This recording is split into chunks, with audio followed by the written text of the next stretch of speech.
Hi నమస్తే వనకం అందరికి స్వాగతం. బిగ్ బాస్ సీజన్ 8 లో ప్రస్తుతం 10 మంది కంటెస్టెంట్స్ మాత్రమే మిగిలారు. అంటే టాప్ 10 కంటెస్టెంట్స్ మధ్య ఇప్పుడు పోటీ ప్రారంభం కానుంది. అందుకే పోటీ మరింత బలంగా మొదలయ్యే ముందే ఫ్యామిలీ వీక్ తో అందరికి సర్ప్రైజ్ ఇవ్వాలనుకున్నారు బిగ్ బాస్. మంగళవారం నుండి ఫ్యామిలీ వీక్ ప్రారంభం కానుంది. దీనికి సంబంధించిన ప్రోమోలు కూడా తాజాగా బయటకొచ్చాయి. మొదటి రోజు నబిల్ తల్లి రోహిణి తల్లితో పాటు తన మేనల్లుడు బిగ్ బాస్ హౌస్ లోకి వచ్చినట్లు ప్రమోలు చూస్తే అర్థమవుతుంది. అయితే అందరి ఫ్యామిలీస్ ను చూస్తూ తన తల్లి బిగ్ బాస్ హౌస్ లోకి రాలేకపోతున్నారని కన్నీళ్లు పెట్టుకున్నాడు తేజ. అందరి పేరెంట్స్ వస్తారు, నేను ఏడిస్తే మా అమ్మకు నచ్చదు, కానీ అమ్మ కోసం ఏడుస్తానని అనుకోలేదు, ప్లీజ్ బిగ్ బాస్ అంటూ ఒక్కడే ఒంటరిగా కూర్చొని ఏడ్చాడు టేస్టీ తేజ. ఆ తర్వాత మెల్లగా కన్ఫెషన్ రూమ్ లో నుంచి రోహిణి మేనల్లుడు నడుచుకుంటూ వచ్చాడు.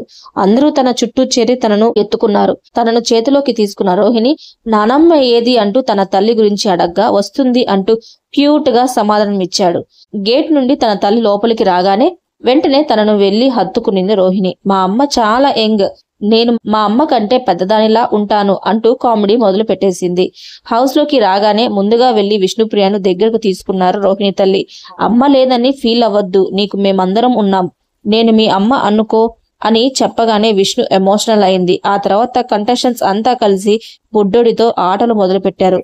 నేను బాగున్నానా అని టేస్టీ తేజ తనను అడగగానే బాలేవు అని ముఖం మీద చెప్పేశాడు ఆ బాబు. దీంతో అందరూ నవ్వారు.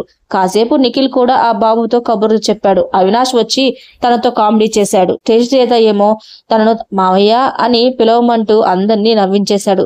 ఇలా ఫ్యామిలీ వీక్ అంతా సందడిగా సాగిపోయింది. ఇప్పుడు వరకు విడుదలైన మరో ప్రోమోలో నబిల్ తల్లి హౌస్ లోకి వచ్చారు. ముందుగా నబిల్ తల్లితో ఈ ఫ్యామిలీ వీక్ ప్రారంభమైంది. ఎలాగైనా తనే గెలవాలని ధైర్యం చెప్పి మరీ వెళ్లారు. ఇప్పటి వరకు తనకు ఏమీ అనిపించలేదని, ఇప్పటి నుంచి అందరినీ ఎక్కువగా మిస్ అయిన ఫీలింగ్ వస్తుందని నబిల్ బాధపడ్డాడు. గత వారం కంటెస్టెంట్స్ లో చాలా మంది తేజ వరస్ట్ ప్లేయర్ అని చెప్పడంతో ఫ్యామిలీ వీక్ కోసం తన తల్లి హౌస్ లో ఎంటర్ అయ్యే అవకాశం పోయిందని నాగార్జున ప్రకటించారు. అప్పటి నుంచి తేజ ఈ విషయంలో బాధపడుతూ కంటెస్టెంట్స్ ను దూరం పెడుతూనే ఉన్నాడు. సో మరిన్ని వీడియోస్ కోసం నా ఛానల్ లైక్ చేయండి, షేర్ చేయండి, సబ్స్క్రైబ్ చేసుకోవడం మాత్రం మర్చిపోకండి.